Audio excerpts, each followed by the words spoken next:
যুদ্ধের মধ্যেও মানুষ রাস্তায় নামছে কেন? ইরান কি সত্যিই বিজয়ের দিকে এগোচ্ছে? ইন্টারনেট ব্ল্যাকআউট মানুষের উপর কতটা প্রভাব ফেলছে? আপনারা দেখছেন টিভিএন 24 নিউজ নেটওয়ার্ক। সবশেষ আপডেটে স্বাগত জানাচ্ছি আমি নূর। ইরানে চলমান আমেরিকা ইসরায়েল হামলার মধ্যেও সরকারপন্থীরা রাস্তায় নেমে 1979 সালের ইসলামী বিপ্লবের বার্ষিকী উদযাপন করেছে। রাজধানী তেহরান সহ বিভিন্ন শহরে আয়োজিত এই সমাবেশগুলোতে অংশ নেন প্রেসিডেন্ট মাসুদ পেজেশকিয়ান ও পররাষ্ট্রমন্ত্রী আব্বাস আরাকচি। এদিনটি ইসলামী প্রজাতন্ত্র দিবস হিসেবে পরিচিত, যেদিন 1979 সালের গণভোটে বিপুল সমর্থনের মাধ্যমে নতুন শাসন ব্যবস্থা প্রতিষ্ঠিত হয়। বর্তমান যুদ্ধ পরিস্থিতির মধ্যেও সরকার এই দিবসকে শক্তি প্রদর্শন ও ঐক্যের প্রতীক হিসেবে তুলে ধরার চেষ্টা করছে। উদযাপনের কিছুক্ষণ পরই তেহরানের সাবেক আমেরিকান দূতাবাস এলাকায় বোমা হামলা চালায় ওয়াশিংটন। রাষ্ট্রীয় গণমাধ্যমে প্রকাশিত ফুটেজে ধ্বংসস্তূপ ও ধোঁয়া দেখা যায়। এই হামলাকে অনেকেই প্রতীকী হিসেবে দেখছেন, কারণ ঐতিহাসিকভাবে ওই স্থানটি আমেরিকা ইরান সম্পর্কের উত্তেজনার একটি গুরুত্বপূর্ণ প্রতীক। এর পাশাপাশি রাজধানীর কেন্দ্রস্থলে 150 মিটার উচ্চতার একটি বিশাল পতাকা উত্তোলন করা হয়, যা দেশটির ইতিহাসের সবচেয়ে বড় ও ভারী পতাকা বলে দাবি করেছে কর্তৃপক্ষ। এটি ছিল মনোবল বৃদ্ধি এবং জাতীয় ঐক্য জোরদারের একটি অংশ। সরকারের নেতারা জনগণকে রাস্তায় থাকার আহ্বান জানিয়েছেন এবং বলেছেন, যে কোনো ধরনের অভ্যন্তরীণ অস্থিরতা বা শাসন পরিবর্তনের প্রচেষ্টা প্রতিহত করতে হবে। নিরাপত্তা জোরদারে সশস্ত্র বাহিনী, বিশেষ করে আইআরজিসি ঘনিষ্ঠ বাসিস বাহিনী শহরের বিভিন্ন স্থানে টহল ও চেকপোস্ট স্থাপন করেছে। সমাবেশে অংশ নেওয়া মানুষদের ডেথ টু আমেরিকা এবং ডেথ টু ইসরায়েল স্লোগান দিতে দেখা যায়। পাশাপাশি ধর্মীয় সঙ্গীত ও শিয়া ঐতিহ্যভিত্তিক অনুষ্ঠানও অনুষ্ঠিত হয়, যা রাজনৈতিক ও ধর্মীয় আবেগকে একত্রিত করেছে। এই সময় ইরানে শুধু স্থানীয় বাহিনী নয়, বরং ইরানপন্থী আঞ্চলিক শক্তির উপস্থিতির কথাও উঠে এসেছে।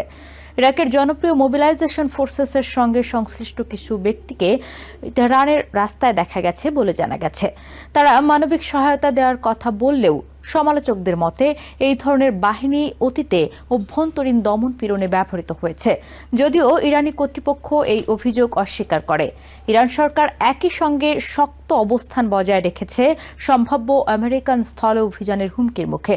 ধারণা করা হচ্ছে, হরমুজ প্রণালীর গুরুত্বপূর্ণ অঞ্চল, তেল, গ্যাস স্থাপনা বা পারমাণবিক স্থাপনাগুলোতে লক্ষ্য হতে পারে। তবে ইরানের সামরিক নেতৃত্ব বলছে, তারা বহু বছর ধরেই এমন সম্ভাবনার জন্য প্রস্তুতি নিচ্ছে এবং যে কোনো হামলার জবাবে ভারী ক্ষয়ক্ষতি ঘটানো হবে। আইআরজিসি ঘনিষ্ঠ মাধ্যমগুলোতে প্রচারিত ভিডিওতে সরাসরি বার্তা দেওয়া হয়েছে, আমরা অপেক্ষা করছি, যা প্রতিপক্ষের উদ্দেশ্যে একটি স্পষ্ট সতর্কতা হিসেবে দেখা হচ্ছে। অনেক সমাবেশে আরও ক্ষেপণাস্ত্র হামলার আহ্বানও শোনা গেছে। অন্যদিকে আমেরিকা ও ইসরায়েলের হামলা অব্যাহত রয়েছে। ইরানের বড় বড় ইস্পাত কারখানা লক্ষ্য করে হামলা চালানো হয়েছে, যা হাজারো মানুষের কর্মসংস্থানে প্রভাব ফেলতে পারে।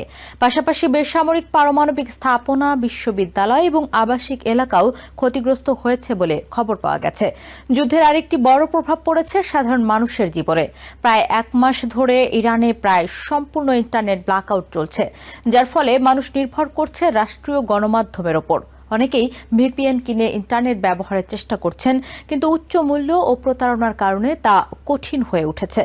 একজন তেহরানবাসী জানিয়েছেন, ভিপিএনের জন্য তাকে তার 2 মাসের বেতনের সমপরিমাণ অর্থ খরচ করতে হয়েছে। অনেক ক্ষেত্রে সংযোগ কয়েক ঘন্টার মধ্যে বন্ধ হয়ে যাচ্ছে, ফলে মানুষ অর্থনৈতিক চাপের পাশাপাশি তথ্যের অভাবেও ভুগছে। সরকার কঠোরভাবে নজরদারি বাড়িয়েছে। যারা যুদ্ধ সংক্রান্ত তথ্য প্রকাশ করছে বা ভিন্নমত প্রকাশ করছে, তাদের বিরুদ্ধে জাতীয় নিরাপত্তা ও গুপ্তচর বৃত্তির অভিযোগ আনা হচ্ছে।